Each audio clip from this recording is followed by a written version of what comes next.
I'm back. I've been doing things and not filming them. I'm a bad dog. But my lovely bride suggested I film this project. I've got this lovely 2009 KLR650 with 10,000 miles on it, and I'm going to go on a Montana backcountry discovery route, about 500 miles of off-road, up in the mountains kind of stuff this summer, which this bike is perfectly suited for. But first, the tires on it were 15 years old, so I had to get new tires. One of the fork seals was leaking, so I have to change the fork seals, which has been a process. I got one done. I'm going to film the second one and put it on this video.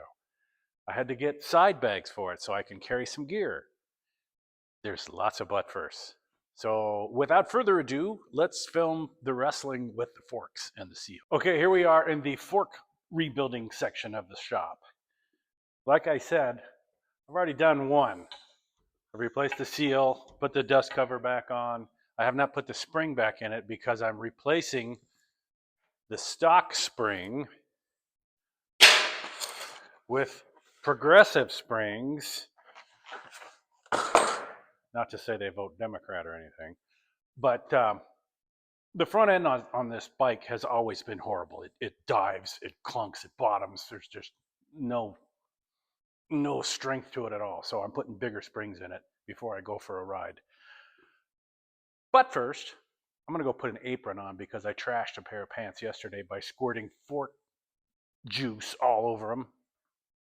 Because that's what I do. I destroy my clothing. I get shit done, but I destroy my clothing in the meantime. That's not the right one. There we go.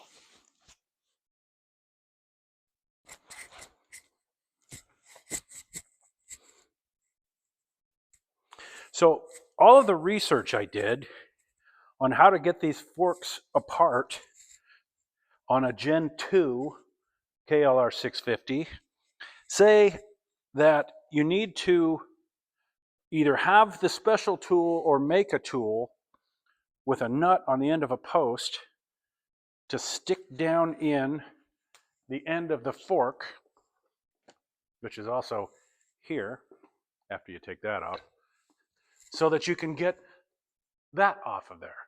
There's a tube in here. A lot of you probably know this. There's a tube in here that will spin when you try to undo that. A lot of the internet forums say, oh, just put an impact wrench on it and the vibration, the impact will loosen it and won't spin it. Yeah, right. It spins every time. So then I watched a video of a guy that made a tool, supposedly a Gen 2 KLR, with the nut and the post. And he stuck it down in there, and the nut grabbed the little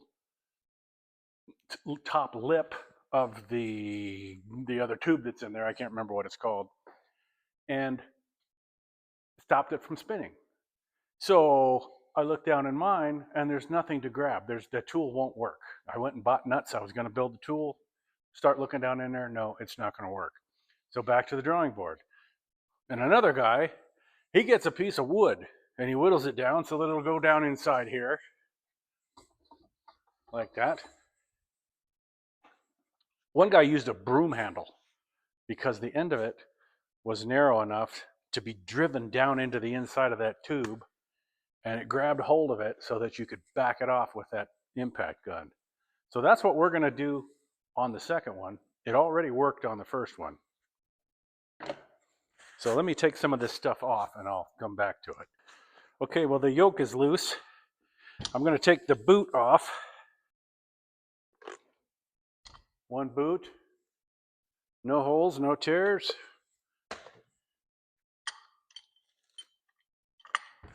One yoke. And now we have a fork. This is the offender. It was leaking. So this is the one that needs it the most. So now I get to drain the fluid out of it. And some of you guys that know about this are probably going to shit yourselves when you see me do this, but I'm going to clamp this fork in a pipe vise. Like, oh, you're going to ruin the seal. Seal's down here. The seal never has to travel up here.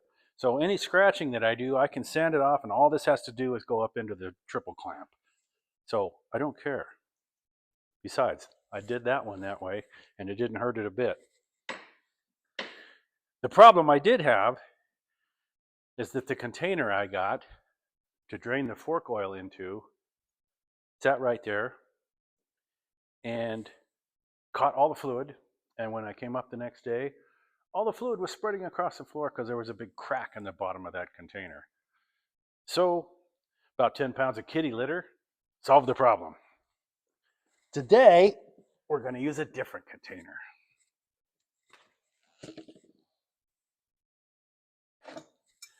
I don't know how many millimeters that nut is.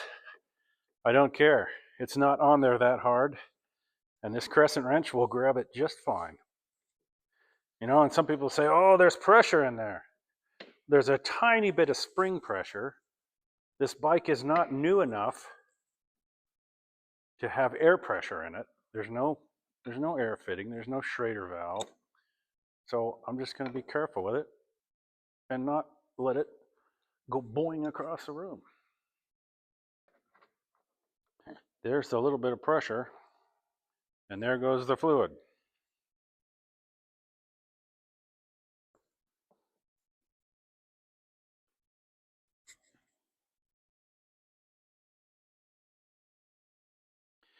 We got to get this sleeve out of here. Good thing I have kitty litter on the floor.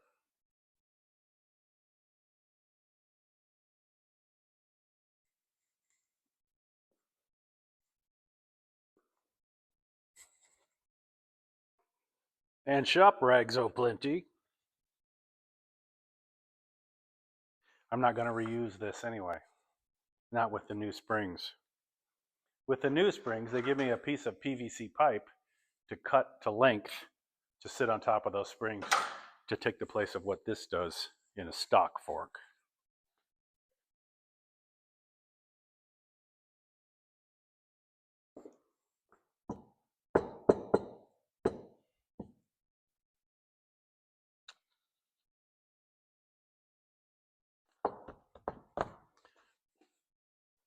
So we need to get all that fluid out of there.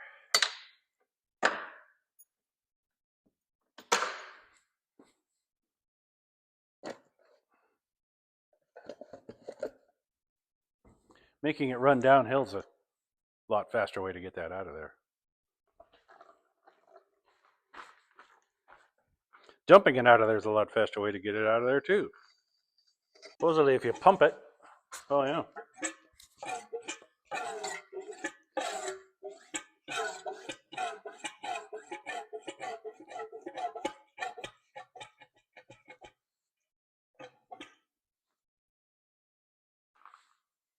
Okay, well, most of it's out.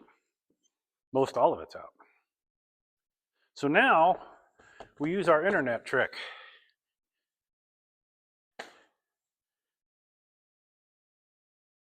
It's time to get this off. So with our handy dandy little tool in the hole,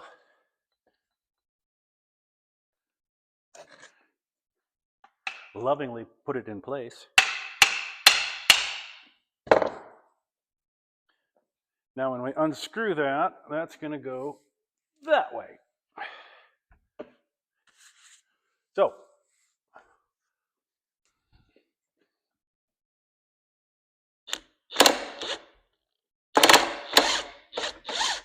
nope, it's spinning. Well, we'll put it down in there a little harder.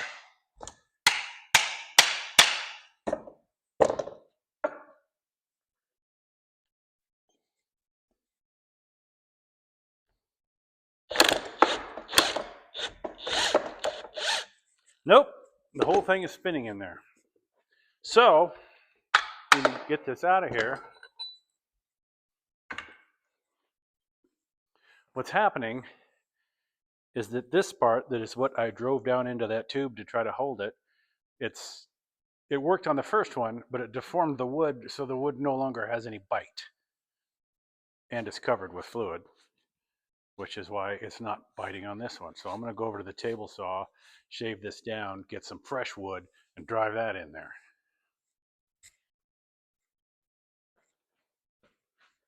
Dust collection, turbines to speed.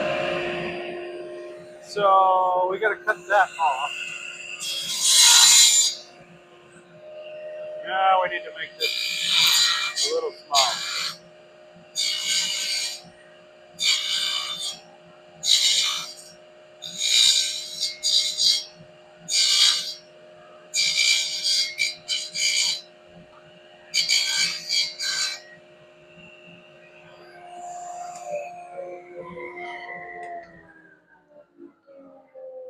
That ought to do it. Fresh wood, fresh edges might work.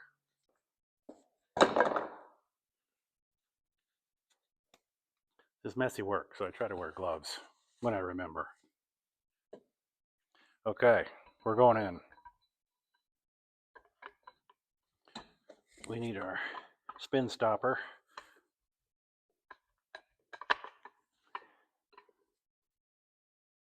Okay, the persuader.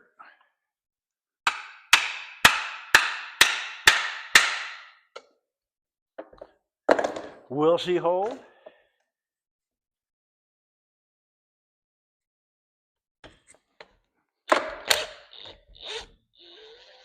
There she comes. There it is. That held it.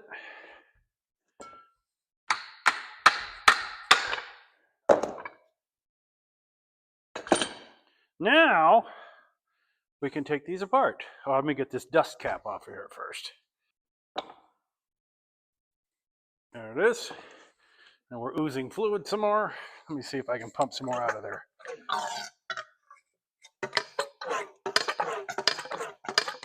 Nope. I have a puddle here I need to deal with before it migrates.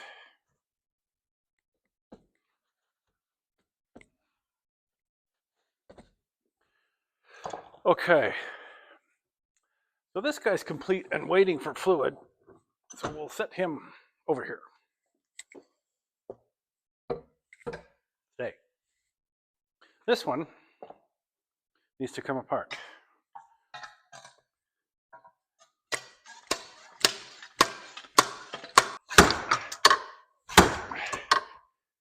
Yeah, bastard. I think it's coming.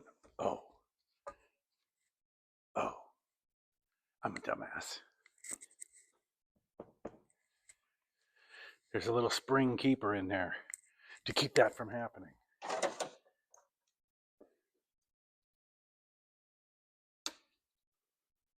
Might have trouble getting it out now. Sometimes being a dumbass is counterproductive. Okay, all of the time, being a dumbass is counterproductive. This is a job for vice grips.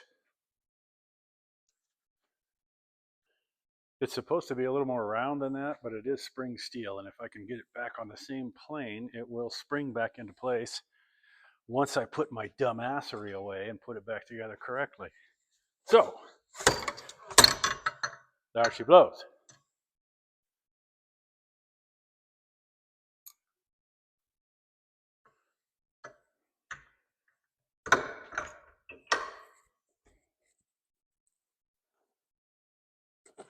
Well, let's use this.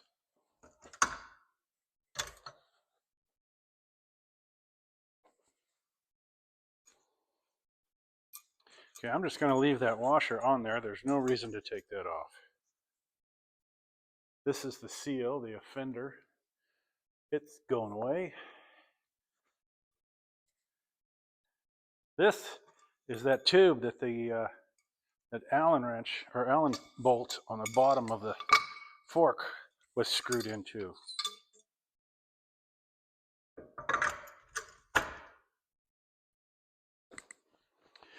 It's a piss poor design.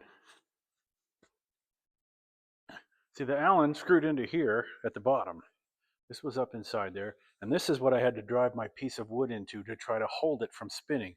It's perfectly smooth. There is no way to keep that from spinning, no way to rebuild these forks without having some kind of special tool that might reach all the way down in here to this taper. It's a piss poor design. Thank you, Kawasaki.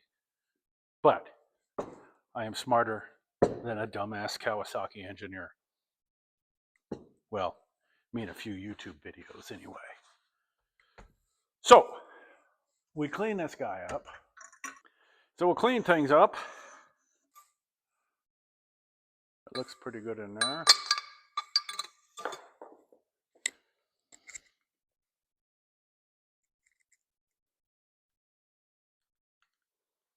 Is that where the tool is that's supposed to catch that?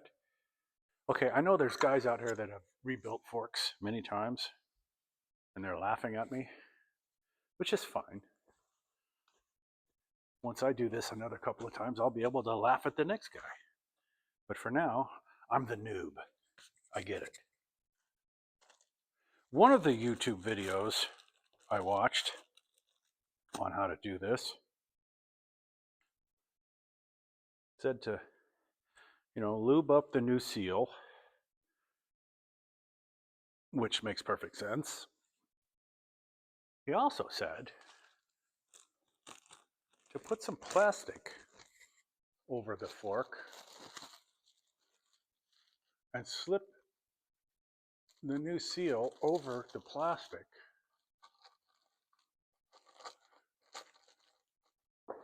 for a couple of reasons.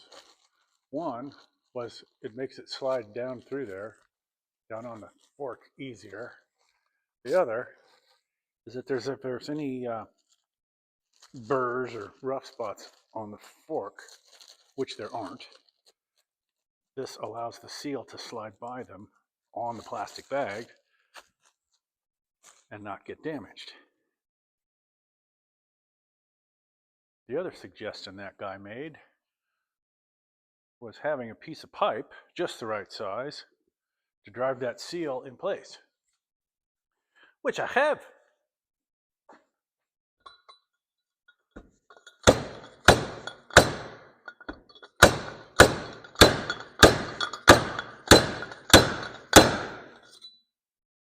Okay. There she goes. Now, I put this little snap ring back in place, assuming I didn't destroy it. I have to pay for my stupidity by fixing things. You could call that a butt first. Well, let's try that.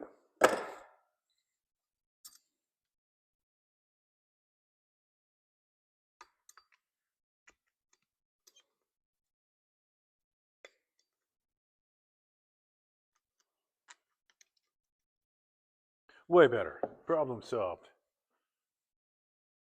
Dust seal.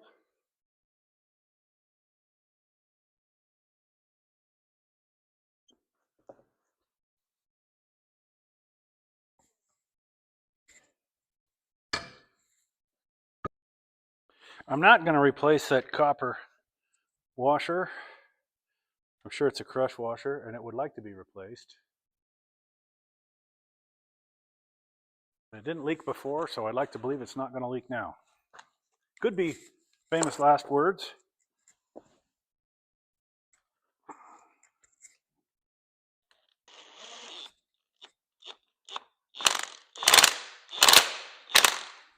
I'd say that's torqued into place.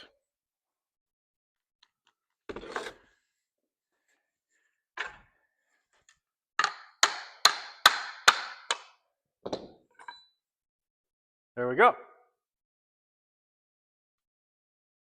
That's number 2.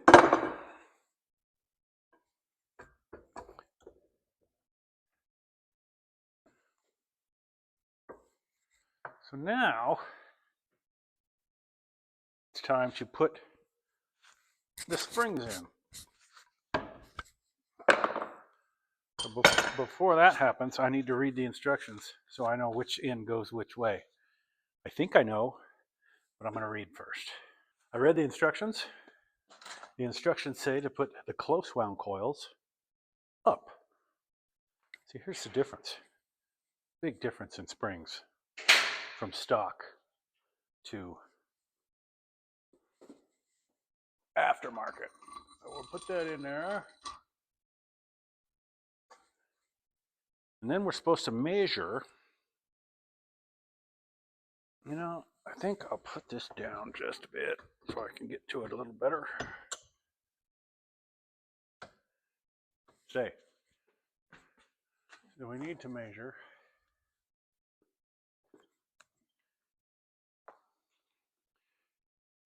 We need to measure this cap. How much of this cap is going to push down inside there? I make that 3/4 of an inch. So we are going to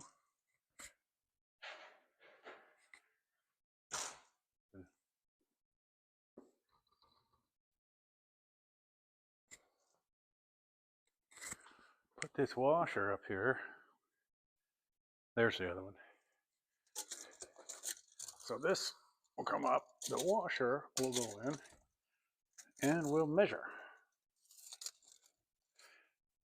I'm going to give it about 1/4 inch of preload. So that is 3 1/8. So 3 1/8 minus the 3/4 is 2 3/8. Is that right? 1, 2, 3, yeah, 2 3/8. But we want to come back up 1/4 of an inch for preload, so that's 2 5/8. So we need to cut this spacer 2 5/8. There we go.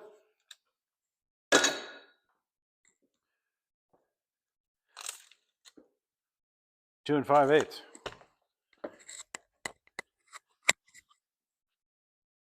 That will go right here.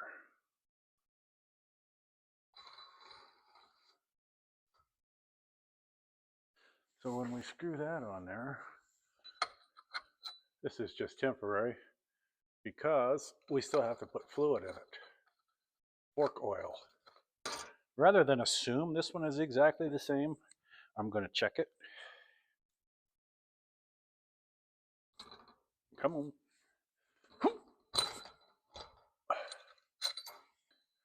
This spacer needs to be 2 3/4 instead of 2 5/8.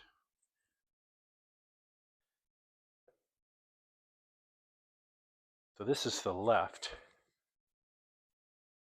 Therefore, this one we already cut is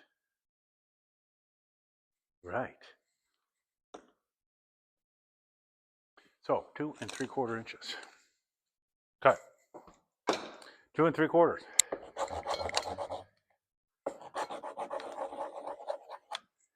Don't need that crap going down in there.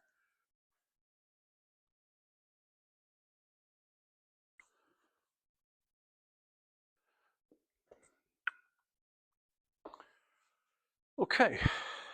Washer's there, right? Yep, there it is. So now it's time to put oil in them.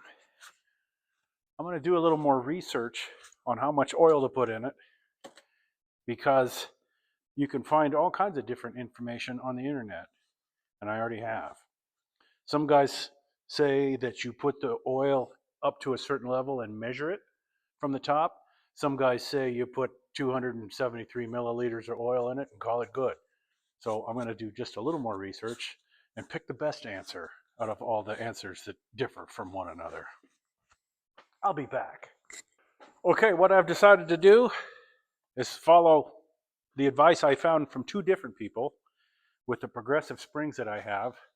They set the level at 170 millimeters below the top with the spring removed and the fork fully compressed.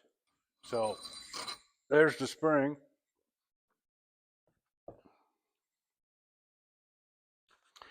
Now the bigger question is, how big is 170 millimeters? I think I have a conversion thing up in here somewhere.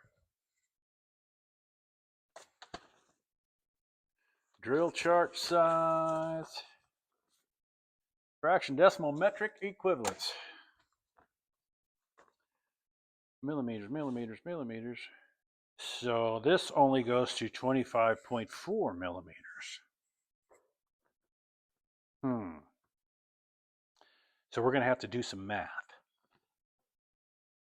We need 170 millimeters. Does this tape measure have millimeters on it? That'd be the easy thing. No, it doesn't. I was hoping to cheat.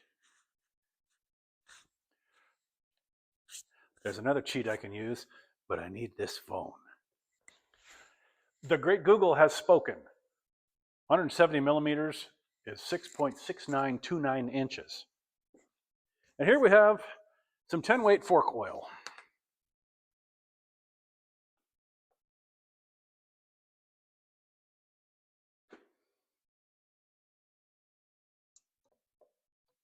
Let's do this. Let's get clever and make a mark at 6.69.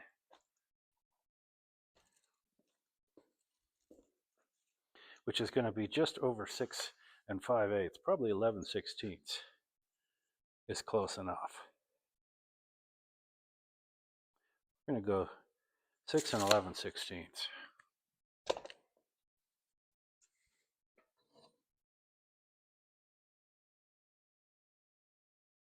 Oh, we're over.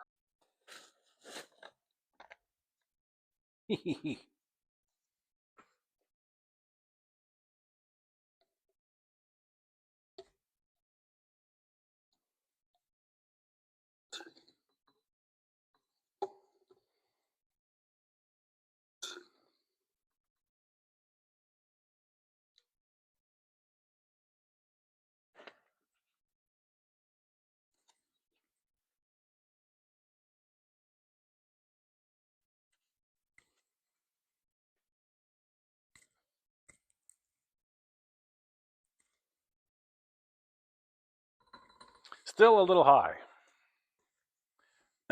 So we are full and happy. And this is the left one, and this is the right one. Where did I put it? There it is. So we're going to put the spring in. We better lift this up. The spring is going to make that oil overflow, if I had to guess.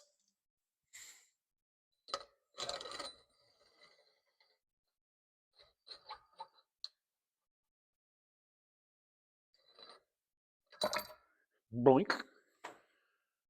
Stay. Spacer. And our cap.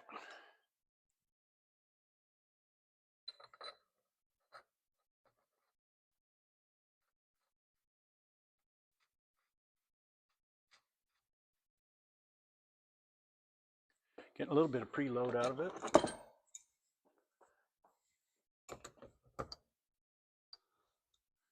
Both.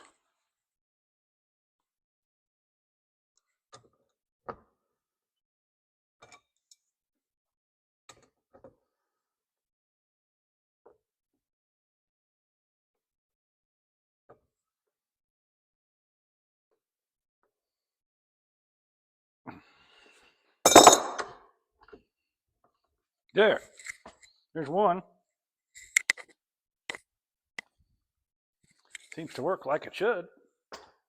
Won't know till we get it out on the road. So, how about number 2? Pull that out.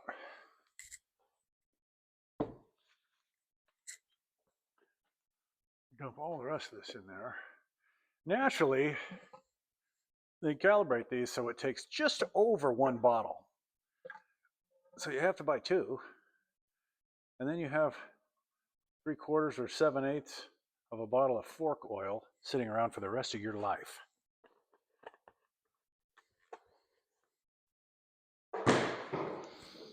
And here's the second one, most of which is going to sit right over there on that shelf with all those other partial bottles of this, that, and the other. I probably didn't even have to open that. I could have gotten by. But now it's going to sit over here.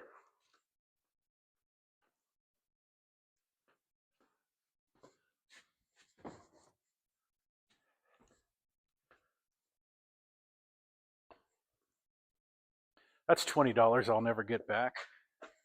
So, extendo tube, inserto spring, kerspunk, washer,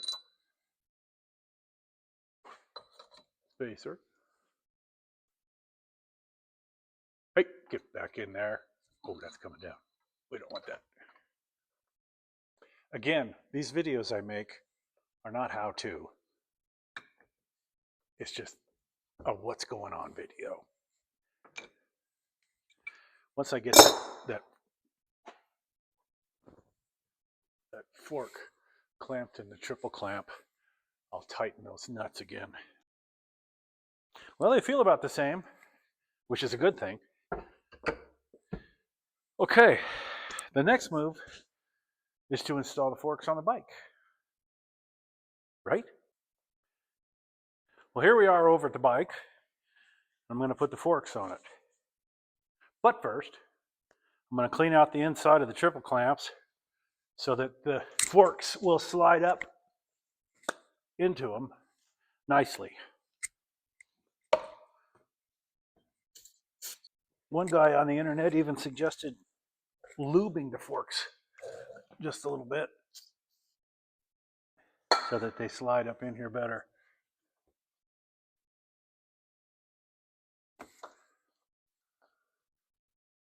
I don't know that I would do that. Kind of defeats the purpose of the clamp.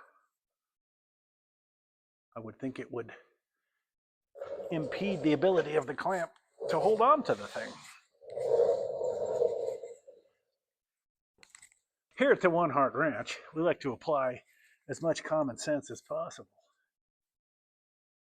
It seems to me that if you want a clamp to hold something, greasing it up first is about as dumb as it gets.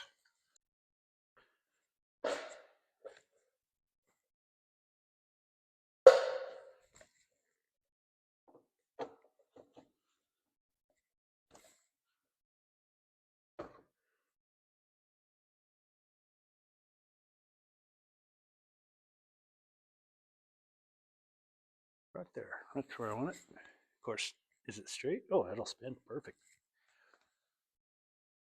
The wheel will align that. Okay. Another thing I need to do before I go on this ride is replace these hand guards. These are just plastic. They're mounted here and here. They do not return to the handlebars. There's no strength there. If I dump this 460-pound bike at speed into a rock, I can kiss my clutch perch or my brake perch goodbye. Okay, torque spec is 15 pounds. So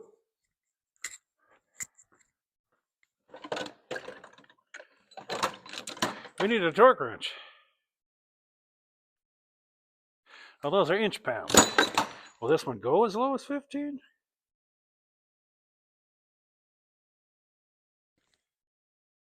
$30. That one only goes as low as 30. So being how 15 is not much, I'm just going to go tight and then some, which is probably going to end up being more like 30.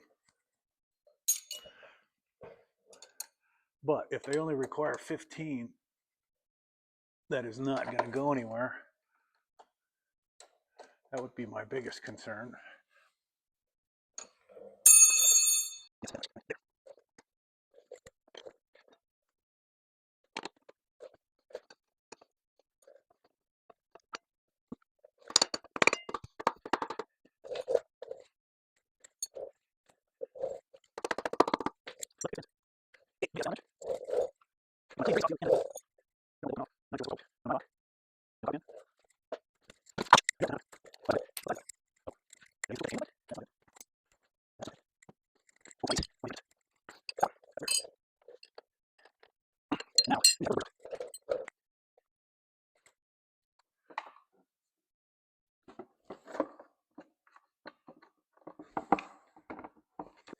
Hopefully I can remember how all these pieces went together, because it was about 2 or 3 weeks ago I took this apart.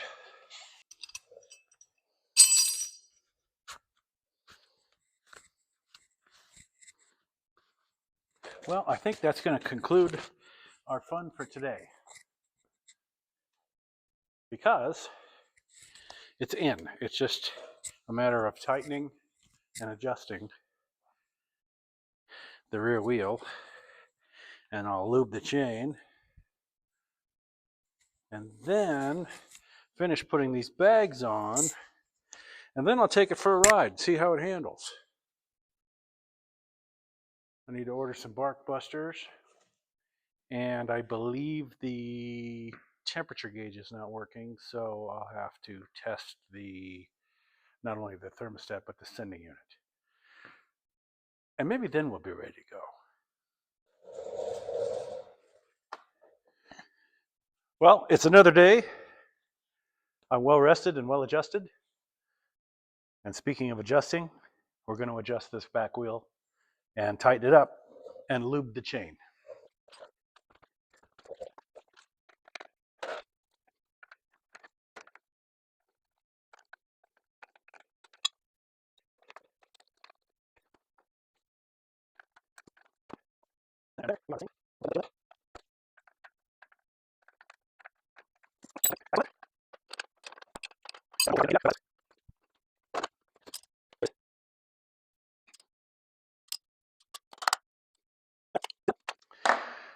Okay, so now it's ready to roll.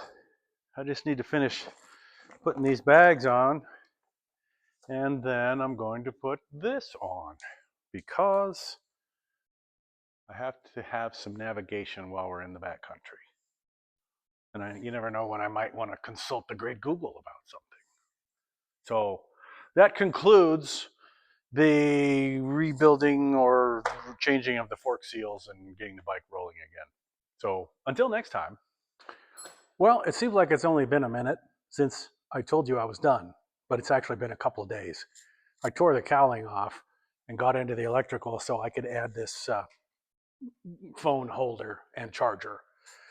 And putting it back together, watching a video on exactly how to get that apart, I looked at another guy's KLR and I noticed it's a little bit different than mine. Apparently there was some dumbassery afoot, because when I put all this back together and thought I was done, I realized I forgot to put these on. These go right here. And then there's this. This goes across here. So luckily I didn't test drive this thing, but now I get to tear it all apart again. Take the wheel off, the speedometer, the caliper, take the fork out, and slip the boot down from the top and put them back in. Sometimes shit happens. I'll spare you the gory details. You've watched enough. So I'm just going to turn the camera off and fix my mistake. There. It's all done. Now it's ready to ride. And I really like how fast that happened. As a matter of fact, I've got a lot of tools to pick up here. Let's get these cleaned up. There. Tools are all cleaned up. I like how fast that works. Maybe I'll do the next few projects that way. Snap my fingers and it's done. Or not. I did a few other projects while we were waiting. I changed all the ball joints and tie rod ends and drag links and sway bar links and, did I say ball joints? On my truck. Oh, the hubs too. Did that while we were waiting for parts for this. I should have filmed it, but I didn't. It would have been a lot easier if I could have just snapped my fingers and it would have been done. Oh, and we charged up the water system in the garden too. Had to fix a couple of leaks. It's always something. So now that this is done, I'll move on to something else.